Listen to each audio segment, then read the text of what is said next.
The Art of War, Part 2, Chapter 9, The Army on the March. We come now to the question of encamping the army and observing signs of the enemy. Pass quickly over mountains and keep in the neighborhood of valleys. Camp in high places facing the sun. Do not climb heights in order to fight. So much for mountain warfare. After crossing a river, you should get far away from it. When an invading force crosses a river in its onward march, do not advance to meet it in midstream. It will be best to let half the army get across and then deliver your attack. If you are anxious to fight, you should not go to meet the invader near a river which he has to cross. Moor your craft higher up than the enemy and facing the sun. Do not move upstream to meet the enemy. So much for river warfare. In crossing salt marshes, your sole concern should be to get over them quickly, without any delay. If forced to fight in a salt marsh, you should have water and grass near you and get your back to a clump of trees. So much for operations in salt marshes. In dry, level country, take up an easily accessible position with rising ground to your right and on your rear, so that the danger may be in front and safety lie behind. So much for campaigning in flat country. These are the 4 useful branches of military knowledge which enabled the Yellow Emperor to vanquish 4 several sovereigns. All armies prefer high ground to low, and sunny places to dark. If you are careful of your men and camp on hard ground, the army will be free from disease of every kind, and this will spell victory. When you come to a hill or a bank, occupy the sunny side, with the slope on your right rear. Thus, you will at once act for the benefit of your soldiers and utilize the natural advantages of the ground. When, in consequence of heavy rains up country, a river which you wish to ford is swollen and flecked with foam, you must wait until it subsides. Country in which there are precipitous cliffs with torrents running between, deep natural hollows, confined places, tangled thickets, quagmires, and crevices should be left with all possible speed and not approached. While we keep away from such places, we should get the enemy to approach them. While we face them, we should let the enemy have them on his rear.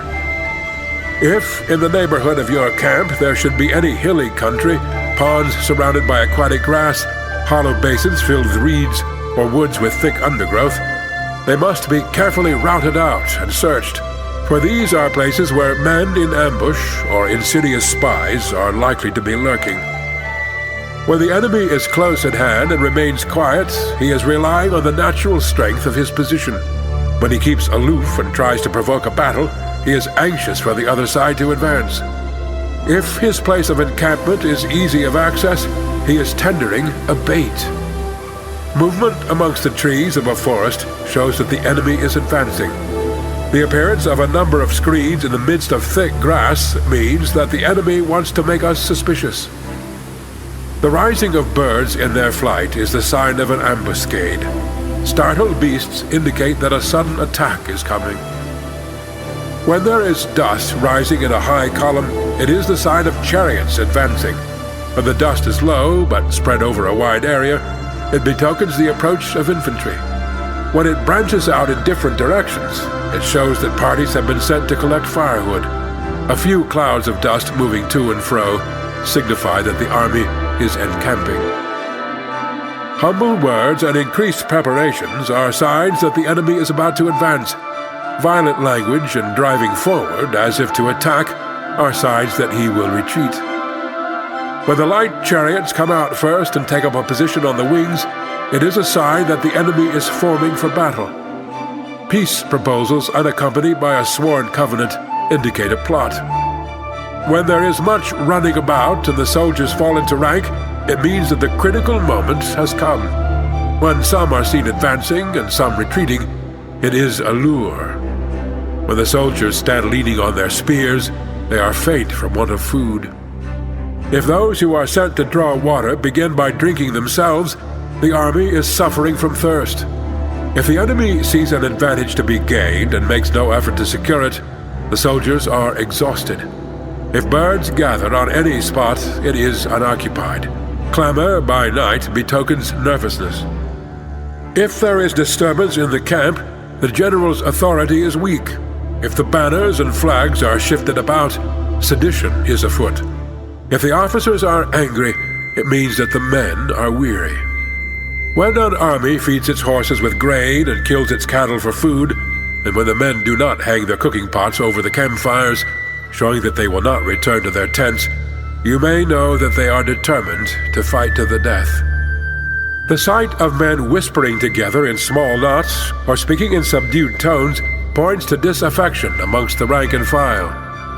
Too frequent rewards signify that the enemy is at the end of his resources. Too many punishments betray a condition of dire distress.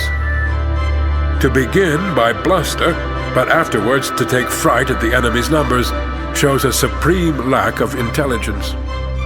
When envoys are sent with compliments in their mouths, it is a sign that the enemy wishes for a truce. If the enemy's troops march up angrily and remain facing ours for a long time without either joining battle or taking themselves off again, the situation is one that demands great vigilance and circumspection. If our troops are no more in number than the enemy, that is amply sufficient. It only means that no direct attack can be made. What we can do is simply to concentrate all our available strength, keep a close watch on the enemy, and obtain reinforcements. He who exercises no forethought but makes light of his opponents is sure to be captured by them. If soldiers are punished before they have grown attached to you, they will not prove submissive, and unless submissive, they will be practically useless. If, when the soldiers have become attached to you, punishments are not enforced, they will still be useless. Therefore, soldiers must be treated in the first instance with humanity, but kept under control by means of iron discipline. This is a certain road to victory. If, in training soldiers, commands are habitually enforced, the army will be well disciplined. If not, its discipline will be bad. If a general shows confidence in his men, but always insists on his orders being obeyed, the gain will be mutual. Chapter 10. Terrain. We may distinguish 6 kinds of terrain, to wit, accessible ground, entangling ground, temporizing ground, narrow passes, precipitous heights, positioned at a great distance from the enemy. Ground which can be freely traversed by both sides is called accessible. With regard to ground of this nature, be before the enemy in occupying the raised and sunny spots, and carefully guard your line of supplies. Then you will be able to fight with advantage. Ground which can be abandoned but is hard to reoccupy is called entangling. From a position of this sort, if the enemy is unprepared, you may sally forth and defeat him. But if the enemy is prepared for your coming, and you fail to defeat him, then, return being impossible, disaster will ensue. When the position is such that neither side will gain by making the first move, it is called temporizing ground. In a position of this sort, even though the enemy should offer us an attractive bait, it will be advisable not to stir forth, but rather to retreat, thus enticing the enemy in his turn. Then, when part of his army has come out, we may deliver our attack with advantage. With regard to narrow passes, if you can occupy them first, let them be strongly garrisoned and await the advent of the enemy. Should the army forestall you in occupying a pass, do not go after him if the pass is fully garrisoned, but only if it is weakly garrisoned. With regard to precipitous heights, if you are beforehand with your adversary, you should occupy the raised and sunny spots, and there wait for him to come up. If the enemy has occupied them before you, do not follow him, but retreat and try to entice him away. If you are situated at a great distance from the enemy, and the strength of the two armies is equal, it is not easy to provoke a battle, and fighting will be to your disadvantage. These 6 are the principles connected with earth. The general who has attained a responsible post must be careful to study them. Now, the army is exposed to 6 several calamities, not arising from natural causes, but from faults for which the general is responsible. These are flight, insubordination, collapse, ruin, disorganization, rout. Other conditions being equal, if one force is hurled against another 10 times its size, the result will be the flight of the former. When the common soldiers are too strong and their officers too weak, the result is insubordination. When the officers are too strong and the common soldiers too weak, the result is collapse. When the higher officers are angry and insubordinate, and on meeting the enemy give battle on their own account from a feeling of resentment, before the commander-in-chief can tell whether or not he is in a position to fight, the result is ruin. When the general is weak and without authority, when his orders are not clear and distinct, when there are no fixed duties assigned to officers and men, and the ranks are formed in a slovenly, haphazard manner, the result is utter disorganization. When a general, unable to estimate the enemy's strength, allows an inferior force to engage a larger one, or hurls a weak detachment against a powerful one, and neglects to place picked soldiers in the front rank, the result must be rout. These are 6 ways of courting defeat, which must be carefully noted by the general who has attained a responsible post.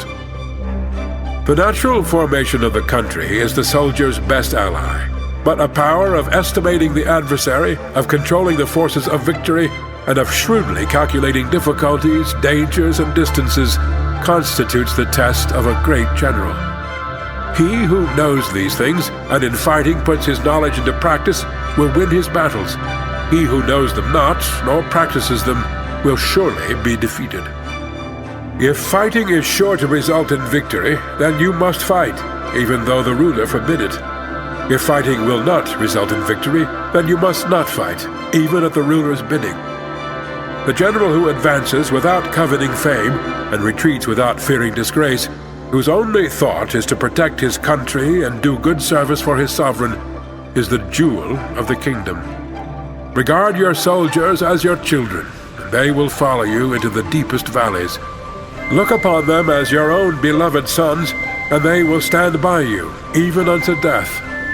If, however, you are indulgent, but unable to make your authority felt, kind-hearted, but unable to enforce your commands, and incapable, moreover, of quelling disorder, then your soldiers must be likened to spoilt children. They are useless for any practical purpose. If we know that our own men are in a condition to attack, but are unaware that the enemy is not open to attack, we have gone only halfway towards victory. If we know that the enemy is open to attack, but are unaware that our own men are not in a condition to attack, we have gone only halfway towards victory. If we know that the enemy is open to attack, and also know that our men are in a condition to attack, but are unaware that the nature of the ground makes fighting impracticable, we have still gone only halfway towards victory. Hence, the experienced soldier, once in motion, is never bewildered. Once he has broken camp, he is never at a loss. Hence the saying, if you know the enemy and know yourself, the victory will not stand in doubt. If you know heaven and know earth, you may make your victory complete. Chapter 9. The 9 Situations.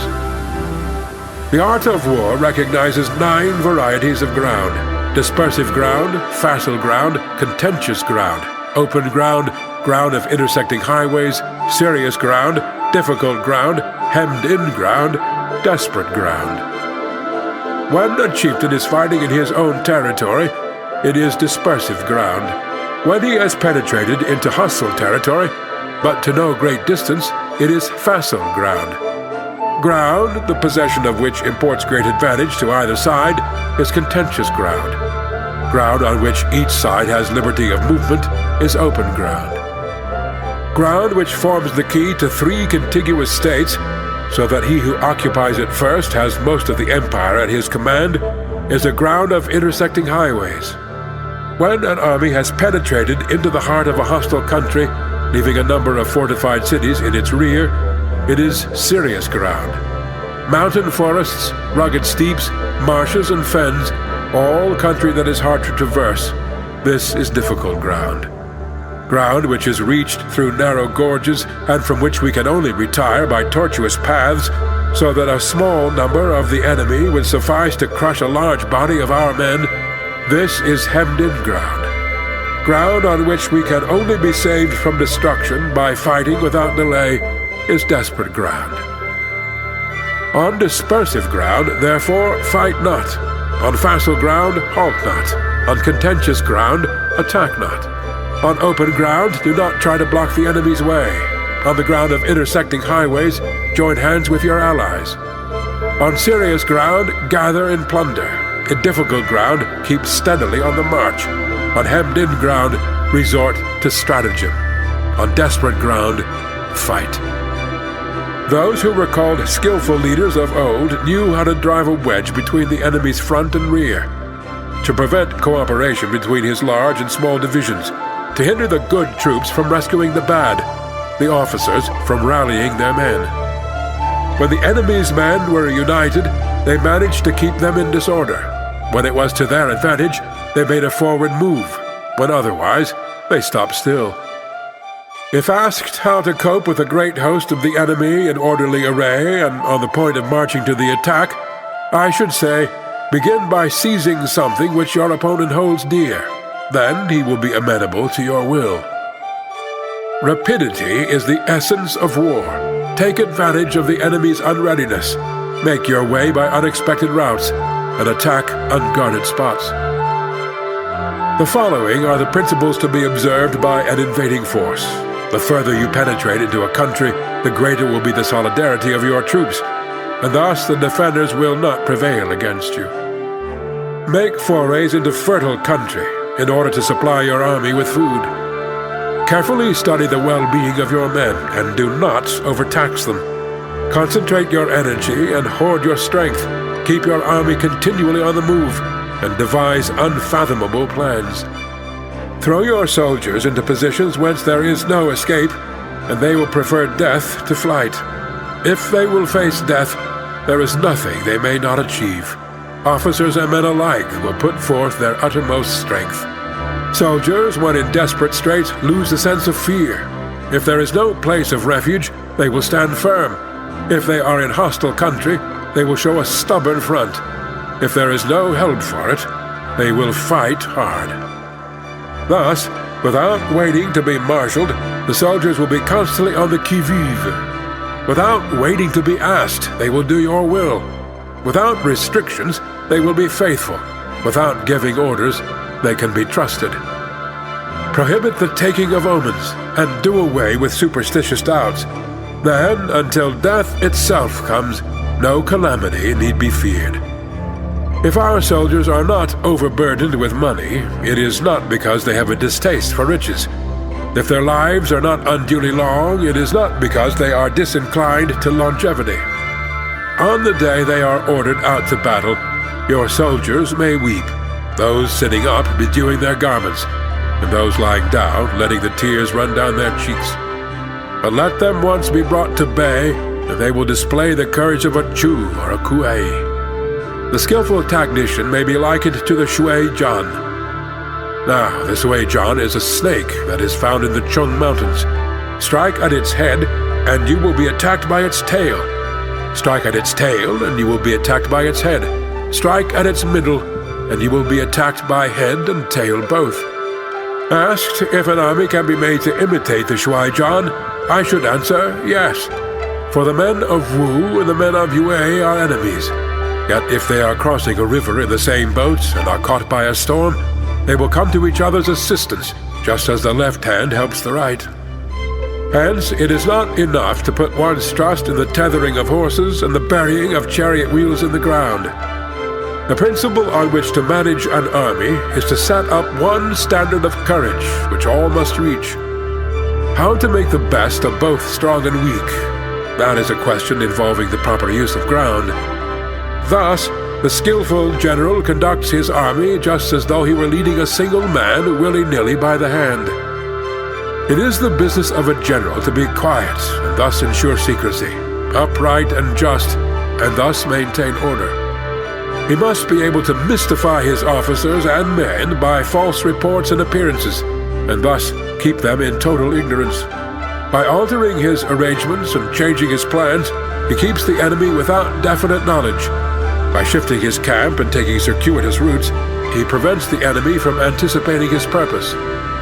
At the critical moment, the leader of an army acts like one who has climbed up a height and then kicks away the ladder behind him. He carries his men deep into hostile territory before he shows his hand. He burns his boats and breaks his cooking pots. Like a shepherd driving a flock of sheep, he drives his men this way and that, and nothing knows whither he is going. To muster his host and bring it into danger, this may be termed the business of the general. The different measures suited to the 9 varieties of ground, the expediency of aggressive or defensive tactics, and the fundamental laws of human nature, these are things that must most certainly be studied. When invading hostile territory, the general principle is that penetrating deeply brings cohesion. Penetrating but a short way means dispersion. When you leave your own country behind and take your army across the neighborhood territory, you find yourself on critical ground. When there are means of communication on all 4 sides, the ground is one of interesting highways. When you penetrate deeply into a country, it is serious ground. When you penetrate but a little way, it is facile ground. When you have the enemy's strongholds on your rear and narrow passes in front, it is hemmed-in ground. When there is no place of refuge at all, it is desperate ground. Therefore, on dispersive ground, I would inspire my men with unity of purpose. On facile ground, I would see that there is close connection between all parts of my army. On contentious ground, I would hurry up my rear. On open ground, I would keep a vigilant eye on my defenses. On ground of interesting highways, I would consolidate my alliances. On serious ground, I would try to ensure a continuous stream of supplies. On difficult ground, I would keep pushing on along the road. On hemmed-in ground, I would block any way of retreat. On desperate ground, I would proclaim to my soldiers the hopelessness of saving their lives. For it is the soldier's disposition to offer an obstinate resistance when surrounded, to fight hard when he cannot help himself, and to obey promptly when he has fallen into danger. We cannot enter into alliance with neighboring princes until we are acquainted with their designs. We are not fit to lead an army on the march unless we are familiar with the face of the country, its mountains and forests, its pitfalls and precipices, its marshes and swamps. We shall be unable to turn natural advantages to account unless we make use of local guides. To be ignored of any one of the following 4 or 5 principles does not befit a warlike prince. When a warlike prince attacks a powerful state, his generalship shows itself in preventing the concentration of the enemy's forces.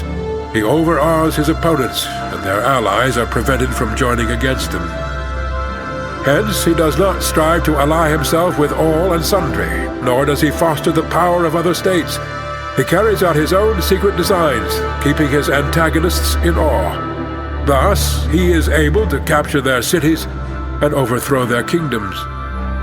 Bestow rewards without regard to rule, issue orders without regard to previous arrangements, and you will be able to handle a whole army as though you had to do with but a single man. Confront your soldiers with the deed itself. Never let them know your design. When the outlook is bright, bring it before their eyes, but tell them nothing when the situation is gloomy. Place your army in deadly peril, and it will survive. Plunge it into desperate straits, and it will come off in safety. For it is precisely when a force has fallen into harm's way that it is capable of striking a blow for victory. Success in warfare is gained by carefully accommodating ourselves to the enemy's purpose. By persistently hanging on the enemy's flank, we shall succeed in the long run in killing the commander-in-chief. This is called ability to accomplish a thing by sheer cunning. On the day that you take up your command, block the frontier passes, destroy the official tallies, and stop the passage of all emissaries. Be stern in the council chamber so that you may control the situation. If the enemy leaves a door open, you must rush in. Forestall your opponents by seizing what he holds dear, and subtly contrive to time his arrival on the ground. Walk in the path defined by rule, and accommodate yourself to the enemy until you can fight a decisive battle. At first, then, exhibit the coyness of a maiden until the enemy gives you an opening. Afterwards, emulate the rapidity of a running hare, and it will be too late for the enemy to oppose you. Chapter 12. The Attack by Fire. There are 5 ways of attacking with fire. The first is to burn soldiers in their camp. The second is to burn stores. The third is to burn baggage trains. The fourth is to burn arsenals and magazines. The fifth is to hurl dropping fire amongst the enemy. In order to carry out an attack, we must have means available. The material for raising fire should always be kept in readiness. There is a proper season for making attacks with fire, and special days for starting a conflagration. The proper season is when the weather is very dry. The special days are those when the moon is in the constellations of the sieve, the wall, the ring, or the crossbar, for these 4 are all days of rising wind. In attacking with fire, one should be prepared to meet 5 possible developments. When fire breaks out inside the enemy's camp, respond at once with an attack from without. If there is an outbreak of fire, but the enemy's soldiers remain quiet, bide your time and do not attack. When the force of the flames has reached its height, follow it up with an attack, if that is practicable. If not, stay where you are. If it is possible to make an assault with fire from without, do not wait for it to break out within, but deliver your attack at a favorable moment. When you start a fire, be to windward of it. Do not attack from the leeward. A wind that rises in the daytime lasts long, but a night breeze soon falls. In every army, the 5 developments connected with fire must be known, the movements of the stars calculated, and a watch kept for the proper days. Hence, those who use fire as an aid to the attack show intelligence. Those who use water as an aid to the attack gain an accession of strength. By means of water, an enemy may be intercepted, but not robbed of all his belongings. Unhappy is the fate of one who tries to win his battles and succeed in his attacks without cultivating the spirit of enterprise, for the result is waste of time and general stagnation. Hence the saying, the enlightened ruler lays his plans well ahead. The good general cultivates his resources. Move not unless you see an advantage. Use not your troops unless there is something to be gained. Fight not unless the position is critical. No ruler should put troops into the field merely to gratify his own spleen. No general should fight a battle simply out of pique. If it is to your advantage, make a forward move. If not, stay where you are. Anger may in time change to gladness. Vexation may be succeeded by content. But a kingdom that has once been destroyed can never come again into being, nor can the dead ever be brought back to life. Hence, the enlightened ruler is heedful, and the good general full of caution. This is the way to keep a country at peace and an army intact. Chapter 13. The Use of Spies. Raising a host of 100,000 men and marching them great distances entails heavy loss on the people and a drain on the resources of the state. The daily expenditure will amount to 1,000 ounces of silver. There will be commotion at home and abroad, and men will drop down exhausted on the highways. As many as 700,000 families will be impeded in their labor. Hostile armies may face each other for years, striving for the victory which is decided in a single day. This being so, to remain in ignorance of the enemy's condition simply because one grudges the outlay of 100 ounces of silver in honors and emoluments is the height of inhumanity. One who acts thus is no leader of men, no present help to his sovereign, no master of victory. Thus, what enables the wise sovereign and the good general to strike and conquer and achieve things beyond the reach of ordinary men is foreknowledge. Now this foreknowledge cannot be elicited from spirits. It cannot be obtained inductively from experience, nor by any deductive calculation. Knowledge of the enemy's dispositions can only be obtained from other men. Hence the use of spies, of whom there are 5 classes: local spies, inward spies, converted spies, doomed spies, surviving spies. When these 5 kinds of spy are all at work, none can discover the secret system. This is called divine manipulation of the threads. It is the sovereign's most precious faculty. Having local spies means employing the services of the inhabitants of a district. Having inward spies, making use of officials of the enemy. Having converted spies, getting hold of the enemy's spies and using them for your own purposes. Having doomed spies, doing certain things openly for purposes of deception and allowing our spies to know of them and report them to the enemy. Surviving spies, finally, are those who bring back news from the enemy's camp. Hence it is that with none in the whole army are more intimate relations to be maintained than with spies. None should be more liberally rewarded.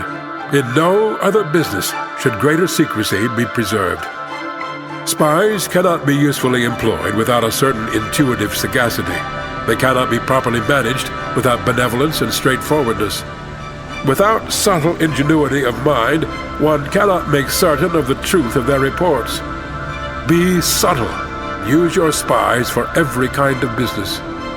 If a secret piece of news is divulged by a spy before the time is ripe, he must be put to death, together with the man to whom the secret was told. Whether the object be to crush an army, to storm a city, or to assassinate an individual, it is always necessary to begin by finding out the names of the attendants, the aides-de-camp, and doorkeepers and sentries of the general in command. Our spies must be commissioned to ascertain these. The enemy's spies who have come to spy on us must be sought out, tempted with bribes, led away, and comfortably housed. Thus they will become converted spies and available for our service. It is through the information brought by the converted spy that we are able to acquire and employ local and inward spies. It is owing to his information, again, that we can cause the doomed spy to carry false tidings to the enemy. Lastly, it is by his information that the surviving spy can be used on appointed occasions.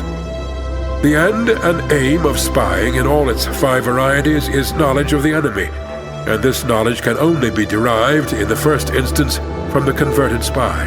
Hence, it is essential that the converted spy be treated with the utmost liberality.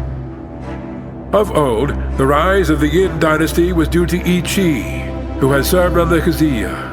Likewise, the rise of the Chao dynasty was due to Lu Ya, who had served under the Yin. Hence, it is only the enlightened ruler and the wise general who will use the highest intelligence of the army for purposes of spying, and thereby they achieve great results.